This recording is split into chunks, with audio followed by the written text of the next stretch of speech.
ഏറ്റവും ഒടുവിൽ പറയാൻ കഴിയുന്ന കാര്യങ്ങൾ എന്തൊക്കെയാണ്?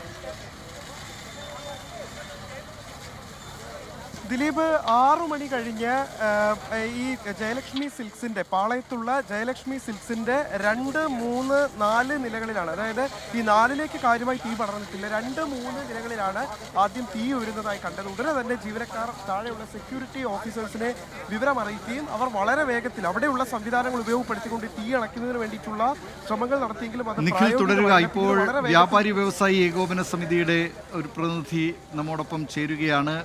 ഈ തീപിടുത്തം നടക്കുന്ന സ്ഥലത്തിന് സമീപമാണോ താങ്കളുടെ സ്ഥാപനം? അതെ, സ്ഥാപനമല്ല, ഞാൻ വിവരം അറിഞ്ഞിട്ട് ഇവിടെ എത്തിച്ചേർന്ന. ഓക്കെ, പറയൂ. ഇപ്പോൾ വ്യാപാരി വ്യവസായി ഏകോപന സമിതിയുടെ കോഴിക്കോട് ജില്ലാ ജനറൽ സെക്രട്ടറി വി സുനിൽകുമാർ.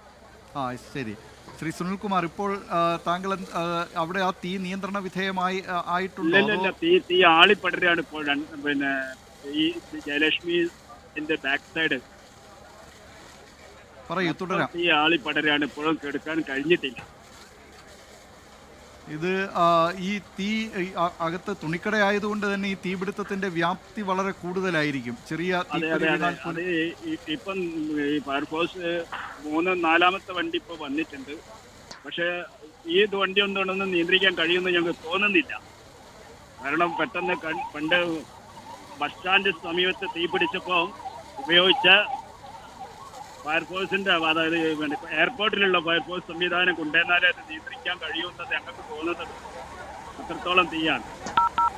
ഇതിന്റെ കെട്ടിടത്തിന്റെ 2, 3 നിലകളിലാണ് തീപിടുത്തം. അതെ, കെട്ടിടത്തിൽ നിന്ന് ആളുകളൊക്കെ പുറത്ത് ഇറങ്ങിയിട്ടുണ്ട്.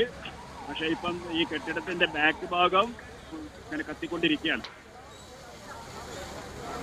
വളരെ നന്ദി ശ്രീ സുനിൽ പ്രതികരിച്ചതിന്. തീ പടർന്നുകൊണ്ടേയിരിക്കുകയാണ്. ആ കെട്ടിടത്തിൻ്റെ പുറകുവശത്തായാണ് ഇപ്പോൾ തീ കൂടുതലായി പടരുന്നത് എന്ന കാര്യം കൂടി ഇപ്പോൾ കേരള വ്യാപാരി വ്യവസായി ഏകോപന സമിതിയുടെ കോഴിക്കോട് ജില്ലാ സെക്രട്ടറി സി സുനിൽകുമാർ അറിയിക്കുന്നുണ്ട്. ഈ തീപിടുത്ത വിവരം അറിഞ്ഞ് സംഭവ സ്ഥലത്തേക്ക് എത്തിയതാണ് കേരള വ്യാപാരി വ്യവസായി ഏകോപന സമിതി കോഴിക്കോട് ജില്ലാ സെക്രട്ടറിയായ സുനിൽകുമാർ. അവിടെ കാണുന്ന കാഴ്ച അത് വളരെ ഞെട്ടിക്കുന്നതാണ് എന്ന കാര്യത്തിൽ യാതൊരു സംശയവുമില്ല. ആ തീ പടർന്നുകൊണ്ടേയിരിക്കുകയാണ്. ആ തീ നിയന്ത്രണ വിധേയമാക്കാൻ ഫയർഫോഴ്സ് ആവും മട്ട് ശ്രമിക്കുന്നുണ്ട്. അവർ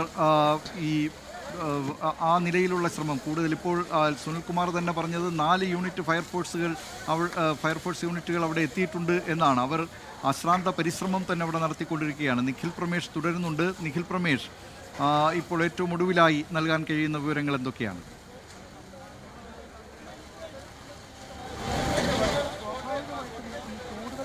ഇടങ്ങളിലേക്ക് പടർന്നു പിടിക്കുമെന്നുള്ള കാര്യം ഉറപ്പാണ്. കാരണം ഫയർഫോഴ്സ് സംഘം വളരെ അശ്രാന്ത പരിശ്രമം ഈ തീ നിയന്ത്രണ വിധേയമാക്കുന്നതിന് വേണ്ടി നടത്തുന്നുണ്ടെങ്കിലും അത് പൂർണ്ണമായും ഫലപ്രാപ്തിയിലേക്ക് എത്തിയിട്ടില്ല. കാരണം അതൊരു ടെക്സ്റ്റൈൽ സ്ഥാപനമാണ് എന്നിരിക്കെ തന്നെ വളരെ വേഗത്തിൽ തീ ഇങ്ങനെ പടർന്നു പിടിക്കാനുള്ള സാധ്യതയുണ്ട്. ഈ 6 മണി പിന്നിട്ട് തുടങ്ങിയ തീപിടുത്തം ഇപ്പോഴും നിയന്ത്രണ വിധേയമായിട്ടില്ല. അതിങ്ങനെ കൂടുതൽ മേഖലകളിലേക്ക് പടർന്നു പിടിക്കുന്ന കാഴ്ചയാണ് നമുക്ക് കാണാൻ കഴിയുന്നത്. 2ാം നിലയിൽ നിന്ന് ആരംഭിച്ച് 3, 4 നിലകളിലേക്ക് ഈ തീ പടർന്നു പിടിക്കുന്ന ഒരു സാഹചര്യം നിലവിലത്തെ സാഹചര്യത്തിൽ രൂപപ്പെട്ടിട്ടുണ്ട്.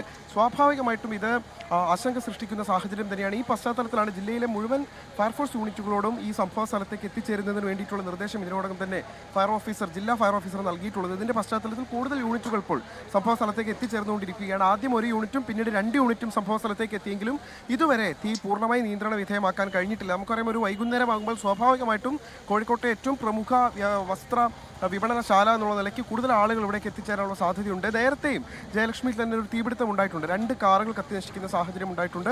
ഇപ്പോഴിതാ വീണ്ടും ഒരു തീപിടുത്തം കൂടി ഉണ്ടായിരിക്കുകയാണ്. ഇത് ആളുകൾ ഉണ്ടായിരുന്ന സമയം കൂടിയാണ്. അതാണ് ഏറ്റവും പ്രാധാന്യം അർഹിക്കുന്നതും ഗൗരവം അർഹിക്കുന്നതും.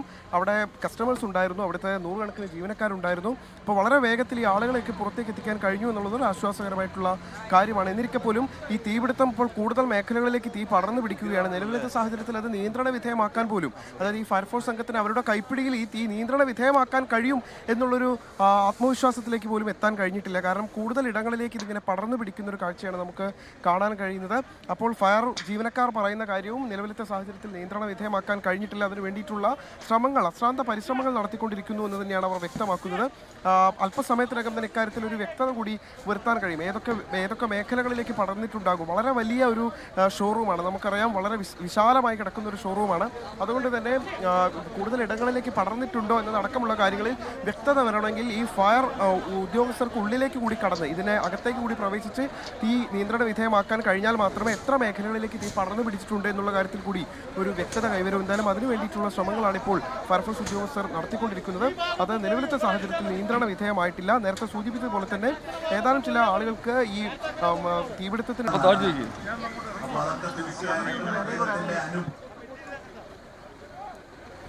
കോഴിക്കോട് ജയലക്ഷ്മി ടെക്സ്റ്റൈൽസിലാണ് ഈ തീപിടുത്തമുണ്ടായിരിക്കുന്നത്. തീ നിയന്ത്രണ വിധേയമാക്കാനുള്ള തീവ്ര ശ്രമം തുടരുകയാണ് അഗ്നിരക്ഷാസേന.